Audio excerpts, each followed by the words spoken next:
I got hungry and decided to go to a cafe near the hotel since a lot of places I bookmarked were still closed.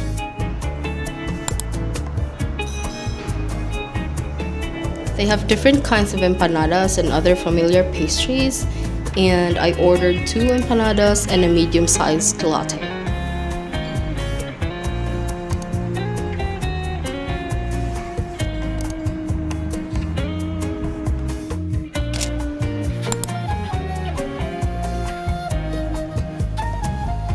We walked along Gran Via, this big iconic street in the center of Madrid, and I get the charm now.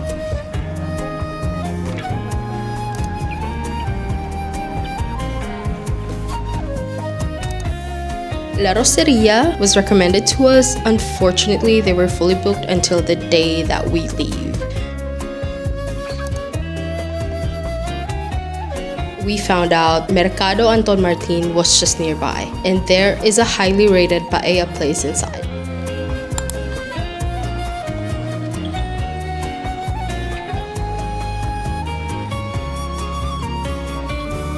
We stopped for a lunch at this place called Paellitas. I had arroz negro, which is made of squid ink.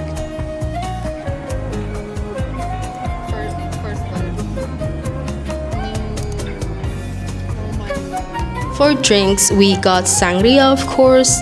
As someone who loves sweet cocktails, this instantly became my go-to drink for the trip.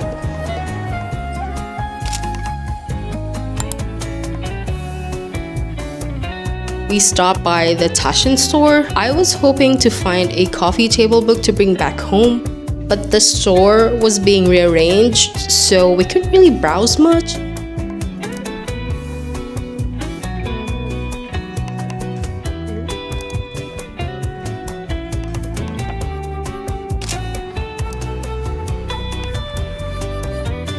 After that, we kept exploring Chueca and stopped for coffee because Madrid was surprisingly hot this time of the year.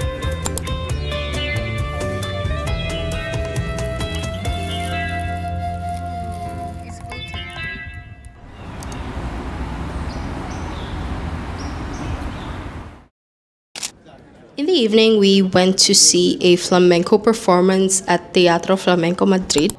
It's one of those must-do tourist things, so we gave it a try. The show ran for about an hour. It was our first time seeing flamenco, so we didn't really know what to expect.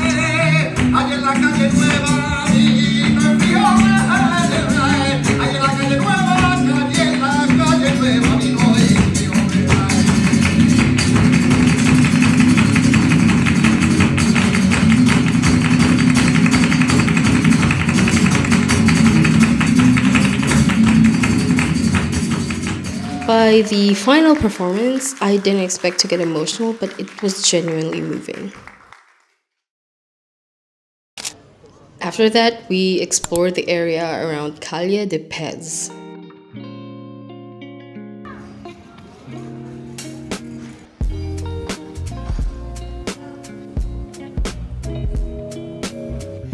We came across this art gallery called La Fiambrera. And to my surprise, they have so many artworks from modern illustrators, and I couldn't help but get a few prints myself.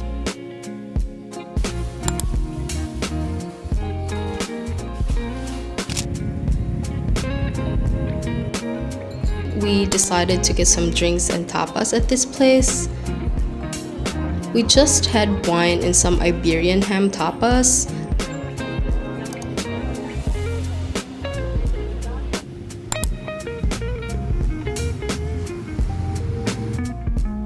So we still had a long walk back to our hotel and we grabbed a horchata from this place.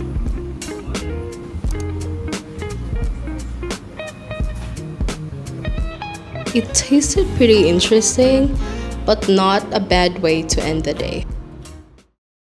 So today we are just not doing much. We don't have any plans. Gonna, I don't know, walk around, do some shopping, whatever.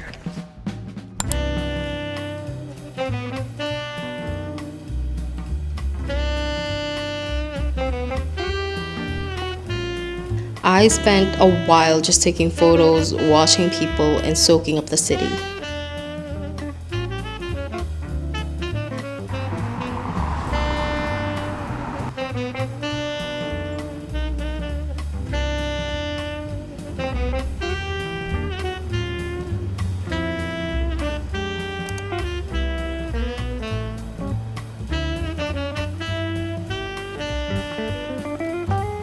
I also wanted to check out Uniqlo here since it's a bit cheaper than in Denmark.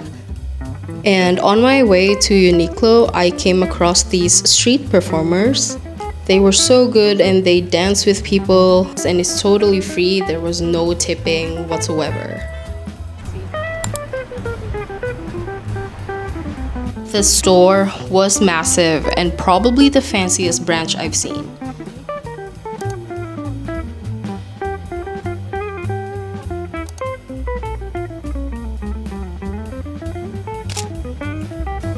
We stopped for some coffee and snacks to refuel before heading to Puerta del Sol.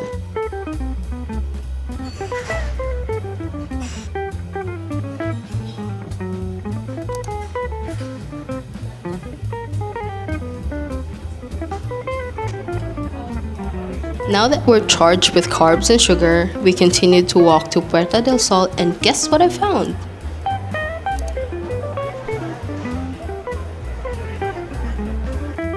Finally, we made it to Puerta del Sol. It was crowded as expected. It's a very popular place. It's literally the symbolic center of Spain.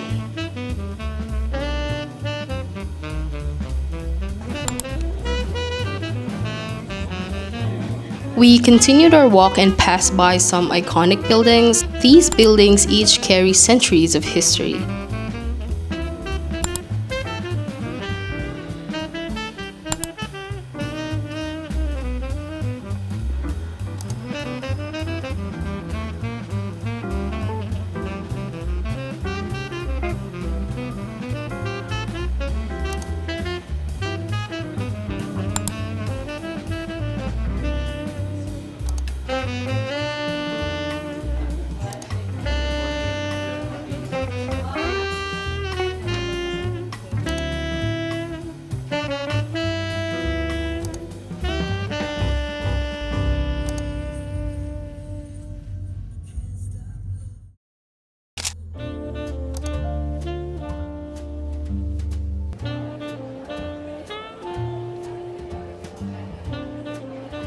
That evening, we met up with my husband's former colleague from Malaysia and we had dinner at a local restaurant that turned out to be surprisingly good.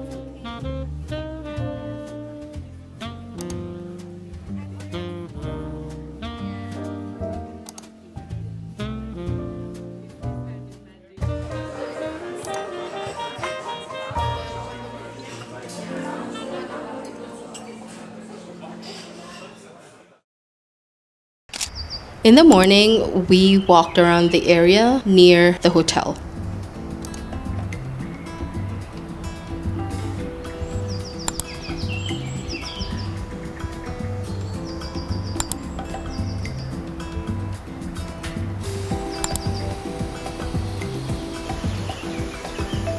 We had our morning coffee at this cafe called The Fix, which was also just nearby.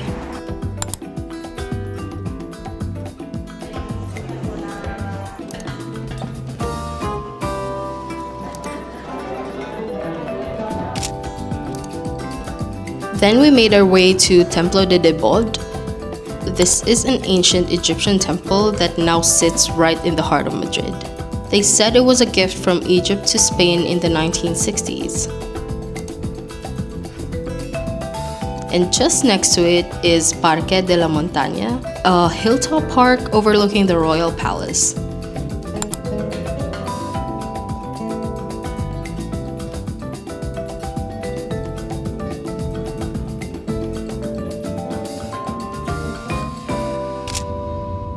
In the afternoon, we headed out to Museo Nacional del Prado, and on the way there, I realized I had a fever, but I wasn't about to bail.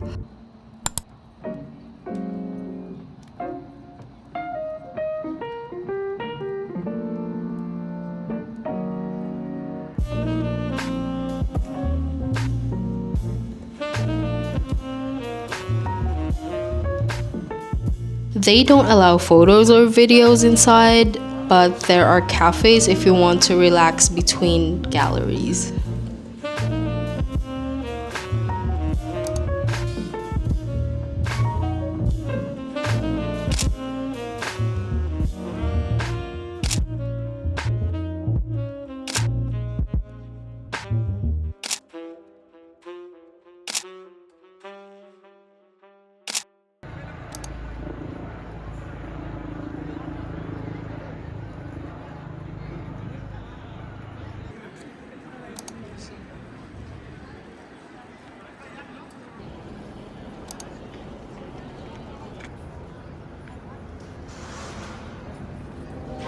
For dinner, we had a reservation at Beata Pasta.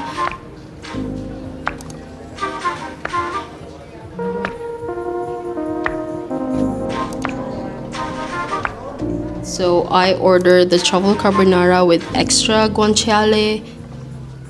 Unfortunately, I was too sick to actually enjoy the food. Probably would have tasted better if I wasn't sick.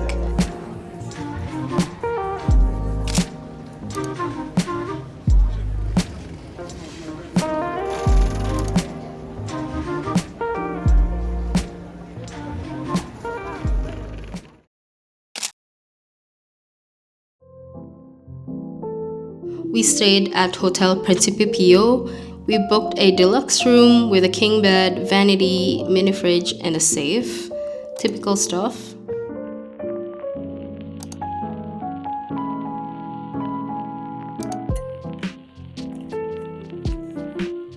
The room had a balcony view, which I think you had to pay a little bit more, but not much. And the bathroom had a bathtub. It was super clean, overall really solid.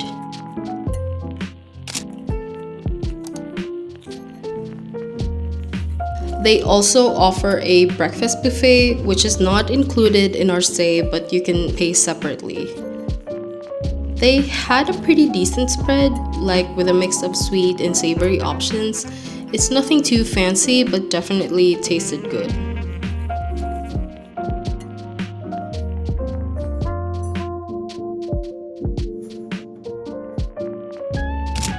Our last morning in Madrid was all about packing up and heading to the airport. The airport was a bit chaotic because of a security staff strike, and for a moment, I thought we would miss our flight. But somehow we made it to the boarding gate just in time.